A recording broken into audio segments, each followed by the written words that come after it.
Welcome back. Dollars, euros, yen, all part of the currency conversation today. But there is now a new note that people are starting to talk about, the Bitcoin. Jeff Cox is here to explain why you don't have one in your wallet. Jeff.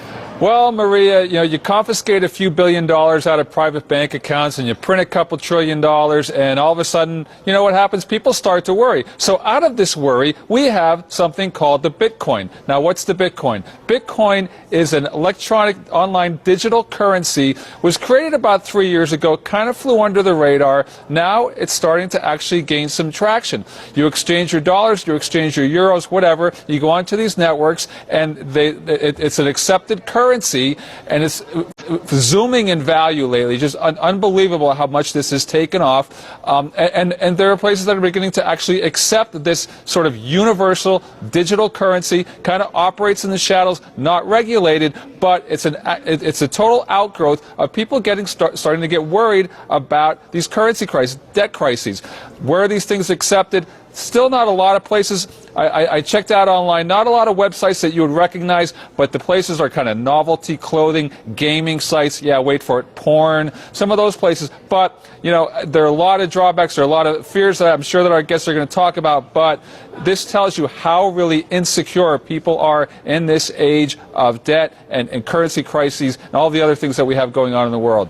Yeah, that is a good analysis there. Jeff, stay with us. We want to weigh the pros and cons of this Bitcoin story. Joining me right now is David Barrett. He heads Expensify, a digital expense report company, which started using Bitcoins last week. He says Bitcoins are the way of the future because they're fast, secure, and free.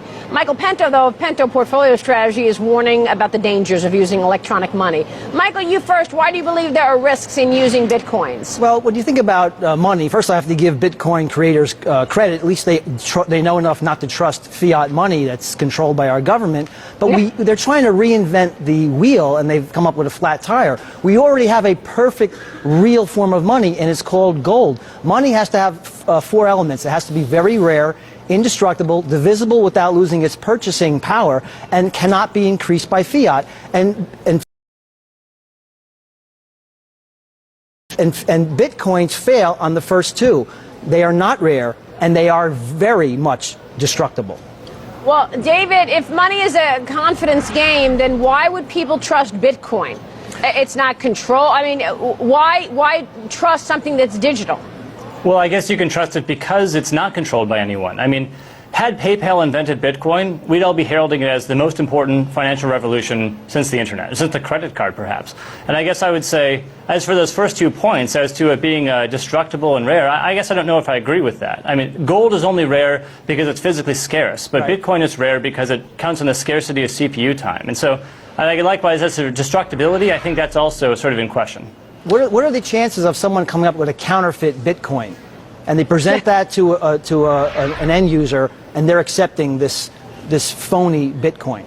I guess the chances would be astronomically low, and that's the whole design. I mean, the way that you create a Bitcoin is that you basically have to find a larger, rare number, bigger than any of the other Bitcoin out there. And so every Bitcoin, the next Bitcoin is even harder to create. And so I'd say right now it requires vast amounts of CPUs, generally through Amazon Cloud and things like this, to create the next Bitcoin. So it'd be exceedingly impossible or exceedingly difficult to create a counterfeit Bitcoin. So hacking Bitcoin could be a problem, but what about someone coming up with a counterfeit that end users don't recognize as being counterfeit, and that eroding the purchasing power of all existing Bitcoin? You guys, I guess one of my concerns here too is that there's a lot of stories about drug dealers using these kind of things, and I think it's just a matter of it's not regulated, it's not controlled. So how, as Michael raises all these questions, sort of, how do you account for all of the unknowns? Well, it is regulated. What's the value of it? I mean, well, what's the value of 1 Bitcoin? I mean, I think right now one Bitcoin goes for about $110, and I think it's skyrocketing precisely because of all these great aspects about it. The whole Bitcoin market is about $1 billion. It's a novelty for the geek squad. I can assure you, if these became well promulgated, that the U.S. government would shut it down. And just to give our viewers some perspective, there's about $4 trillion in currency trading every day, and as Michael said, it's about $1 billion worth of Bitcoin. Sure, so that's very good perspective. So is this getting any traction in the markets then, Jeff? Well, yeah, absolutely it is. I mean, it has quintupled in value over the last year. Just since the Cyprus thing came up, it's up over over 20%. Over the last month or about a couple months, it's up over 40%. So it's actually getting some visibility out there. Again, you can go online and go to places where Bitcoins are accepted, and there are dozens of places, no websites that you would actually, that you know, if I said them, oh yeah, I know that, but it's just going to be very interesting to see just how much this catches on. It just sounds so silly, but maybe it's not. Well, I mean, David, how many websites and how many, if you go to Starbucks, can you buy something with gold? David, you want to get paid in Bitcoins? No, I don't want to get paid in U.S. dollars, but in the same sense, I don't want to get paid in gold either. And David, how much of your wealth will you place in Bitcoins? What percentage would you? I guess I believe that for any sort of a highly diversified portfolio, something like Bitcoin is going to play an increasing role. But it could be wiped out in a nano. If it is widely promulgated, and the exponential increase of someone trying to hack it, because there'll be many more people trying to hack it, goes up.